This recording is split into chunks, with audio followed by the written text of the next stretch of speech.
"I hated him." Those three words hung in the air backstage more times than anyone could count, and they were not always spoken by the villains. Sometimes the biggest heat in wrestling does not come from scripted rivalries. It comes from real anger, real resentment, real power struggles behind the curtain. Dusty Rhodes was one of the most beloved wrestlers in history, the American dream, the common man, a hero to millions. But when you talk to the people who worked with him, a different picture emerges. Dusty was not just a star, he was a booker. He controlled who won, who lost, who got pushed, who got buried. And when you have that much power in wrestling, you make enemies. Lots of them. Here are 10 people who had serious heat with Dusty Rhodes. Some hated his creative decisions. Some felt humiliated by his booking. See, some believed he stole their opportunities. And some think he stole more than that. This is the story of the friction, the feuds, and the fallout that followed the American dream wherever he went. Before we dive into these conflicts, make sure you give hype to this video. It helps us bring you more deep dives into wrestling history. Hit that hype feature right now, and let's continue. Dusty Rhodes was larger than life. His promos were electric. His connection with fans was unmatched. He made people believe. But behind the scenes, Dusty was also a creative force. He became head booker for Jim Crockett Promotions in the 1980s. That meant he had control. He decided storylines. He decided who held the gold, and he decided who got left behind. In wrestling, that kind of power creates tension. When you are both a top star and the person writing the show, conflicts of interest are inevitable. Dusty's era was the supercard age, big events, national expansion. The business was changing from small territories to massive spectacles. Dusty wanted to compete with Vince McMahon. He wanted to make Jim Crockett Promotions a powerhouse. But his creative style rubbed many people the wrong way. And once Dusty had the pen, the fights were not just in the ring. They were in locker rooms, in offices, and in bitter shoot interviews years later. The wrestling business has always been about power, and power always creates heat. Number 10, Al Perez. Al Perez entered Jim Crockett Promotions with high expectations. Dusty Rhodes personally recruited him. The plan was to make Perez a star. He was part of something called the Heartthrob Express. It was supposed to be a big deal, a fresh face, a new push. Perez was talented. He had the look. He had the ability. Everything seemed aligned for success. But almost immediately, things went wrong. The program misfired. That is the word people used. Misfired. Perez found himself stuck in the middle of chaos. Jim Crockett Promotions was going through massive changes. Ted Turner was taking over. Management was shifting. The corporate structure was being rebuilt. And in all that confusion, Al Perez's career stalled. He felt his booking became inconsistent. One week he was being built up. The next week, nothing. No direction, no plan, just confusion. Perez grew frustrated. He believed Dusty lost interest in him. The initial excitement faded. The push evaporated. And Perez was left wondering what happened. He later described the booking decisions as mind-boggling. He could not understand why his push disappeared so quickly. One day he was the future. The next day he was nobody. The heat between Perez and Dusty was not loud. It was not public warfare, but it was real. And it represented the frustration many wrestlers felt when they realized Dusty's promises were empty. Number 9, Eddie Gilbert. Eddie Gilbert was not just another wrestler. He was a creative genius. He was the brain behind the Universal Wrestling Federation's success. The UWF had a different feel. It was grittier, more athletic. It had its own identity. And Eddie Gilbert was the architect of that identity. When Jim Crockett Promotions bought out the UWF, fans were excited. They expected a war. NWA versus UWF. It should have been electric. Two rosters colliding, different styles clashing, dream matches happening, but it was not.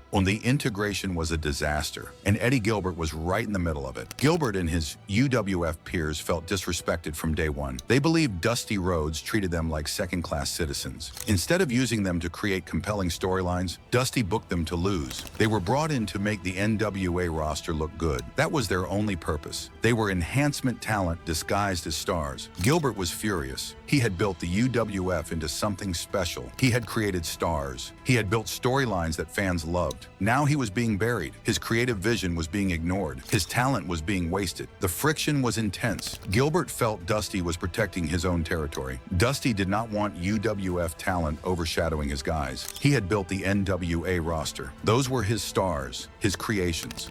And he was not going to let outsiders come in and take over. So he kept them down. He gave them losses. He gave them bad angles. He made sure they never became a threat. This caused a mass exodus. Talented wrestlers left Jim Crockett Promotions. They saw no future under Dusty's leadership. They felt disrespected. They felt their talents were being wasted. So they left. They went to other territories. They went to the WWF, anywhere but JCP. Gilbert became vocal about his disdain for Dusty's booking. He did not hide his feelings. He believed Dusty's approach was outdated. He believed it was self-serving. He believed Dusty put his own ego above the good of the company. For the rest of his career, Eddie Gilbert did not hide his feelings about Dusty Rhodes. He thought Dusty sabotaged what could have been a historic storyline. The NWA versus UWF war could have been huge. It could have been the kind of program that defined an era, but Dusty's insecurity killed it, and Gilbert was not the only UWF guy who felt that way. The entire locker room shared that resentment. Number 8, Thunderbolt Patterson. This story is sensitive. It involves allegations that go beyond just wrestling politics. It touches on race, culture, and appropriation. Thunderbolt Patterson was a pioneer. He was charismatic. He had a soulful, revivalist promo style that was revolutionary in the 1970s. Patterson's delivery was unique. It had a rhythm, a cadence, a spiritual quality. It resonated with audiences. He spoke like a preacher. He moved like a performer. He connected on a deep level. But many observers noticed something. A Dusty Rhodes American Dream persona had a very similar cadence. The rhythm, the mannerisms, the energy. It felt familiar. People started whispering. Some said Dusty borrowed heavily from Thunderbolt Patterson's style. Others said it was worse than borrowing. They called it theft. They called it appropriation. The allegation was that Dusty took elements of African-American cultural expression and built his entire character around them. He took the soulful delivery. He took the rhythmic speech patterns. He took the revivalist energy, and he made it his own. Meanwhile, Thunderbolt Patterson's career took a very different path. Patterson tried to unionize wrestlers. He believed wrestlers deserved better treatment, better pay, better working conditions. He spoke out against racial discrimination in the industry. He called out promoters.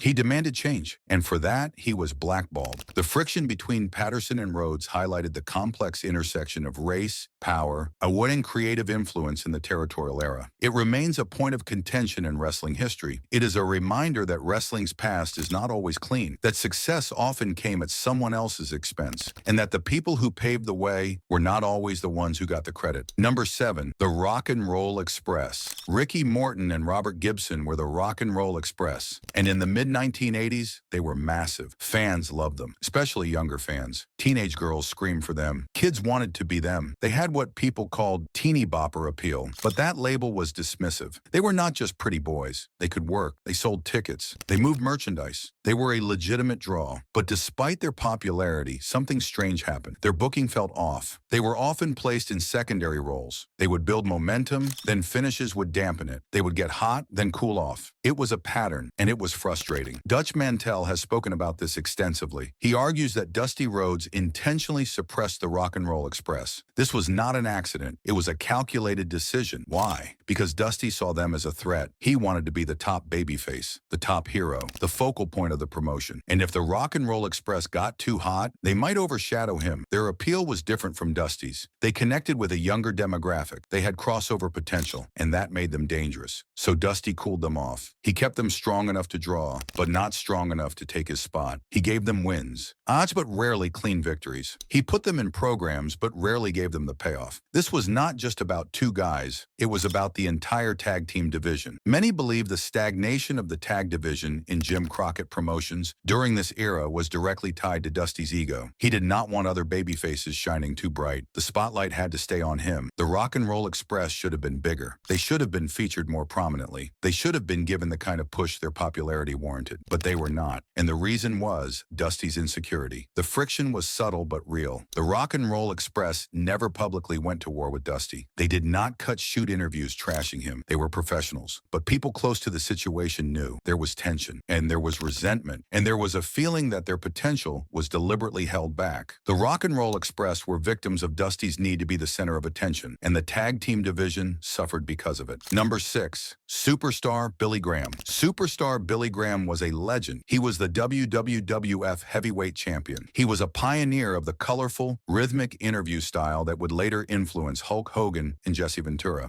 And in the late 1970s, he had a rivalry with Dusty Rhodes. On paper, it was perfect. Two of the greatest promo men in history. Both were masters of the microphone. Both knew how to connect with fans. Both had larger-than-life personas. But backstage, there was heat. The friction centered on their title matches. In 1977, Dusty defeated Billy Graham via countout at Madison Square Garden. It was a big moment. The crowd loved it. Dusty looked like a hero, but the title did not change hands on a countout, so Graham remained champion. From a business standpoint, this made sense. It protected the title. It kept the belt on the established champion. It gave fans a satisfying moment without changing changing the status quo. But Graham felt differently. He believed Dusty's American dream myth-making overshadowed his contributions. Even though Graham kept the belt, Dusty walked away looking like the moral victor, the hero who almost won, the underdog who fought his heart out, and that bothered Graham. He felt like he was playing second fiddle in his own title defense. Graham felt Dusty used his political influence to shape the narrative. Dusty always came out looking good, always the underdog, always the fighter. Even in defeat, Dusty won the story. And for a champion like Graham, that was frustrating. He wanted to be seen as the dominant force, the guy who kept the challenger at bay. But Dusty's presence shifted the spotlight. It made everything about the dream, about the common man fighting against the odds. Graham's championship reign became background noise to Dusty's story. Years later, Graham was vocal about this. He respected Dusty's talent. He acknowledged Dusty was an incredible performer. But he also felt Dusty's ego in politics made it hard for anyone else to truly shine when they were in a program together. Dusty had a way of making everything about himself. Even when he was not winning, he was the story, and that created resentment among his peers. Number 5, Bill Eadie. Bill Eadie had a long career. He was the mass superstar. He was acts of demolition. He was a respected veteran. He could work. He could brawl. He was legitimate. But here is something strange. Despite being in the same territories for years, Eadie and Dusty Rhodes rarely worked together. And when they did, it ended badly. The root of this goes back to an incident in Roanoke, Virginia. Eadie's manager at the time was Boris Malenko. Malenko and Dusty had serious animosity from their time in Florida Championship Wrestling. They hated each other. Old grudges, old battles, deep resentment. Eadie later said that Dusty's ego and his fear of shooters dictated many of his booking choices. If Dusty thought someone might expose him or make him look bad, he avoided them. This was not about talent. It was not about drawing money. It was about control. It was about fear. And it cost the business some potentially great matches. The heat between Eadie and Rhodes was unique. It was not loud. It was not public. It was not a war of words in shoot interviews. It was characterized by avoidance, by silence, by distance. And that says a lot. Sometimes the biggest heat is not the loudest. Sometimes it is the coldest. Number 4, Terry Taylor. Terry Taylor should have been a main event star. He had everything. He could work.